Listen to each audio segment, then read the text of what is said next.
সকলকে জানাই শুভ দুপুর। আজ দুপুরে আমি রান্না করে ফেললাম ভাতের সঙ্গে রেখেছিলাম পেঁয়াজ শাক ভাজা। পেঁয়াজ শাকটাকে আমি বেগুন দিয়ে, শিম দিয়ে আর রসুন দিয়ে ভেজে নিয়েছিলাম।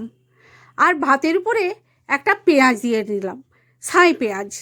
ঠান্ডাকালেই তো ছাই পেঁয়াজটা পাওয়া যায় আর খেতেও ভালো লাগে। আর করে নিয়েছিলাম হিংচে শাক ভাতে। হিংচে শাকটাকে আমি সিদ্ধ করে আলু ভাতে দিয়ে মাখিয়ে নিয়েছিলাম লঙ্কা তেল করে, সেটাও খেতে ভালো লাগে। আর করে নিয়েছিলাম ডিমের ঝোল। ডিমটাকে পোচ বানিয়ে আমি আলু দিয়ে, রসুন দিয়ে, পেঁয়াজ দিয়ে, টমেটো দিয়ে আর ধনেপাতা দিয়ে ঝোল বানিয়ে নিয়েছিলাম।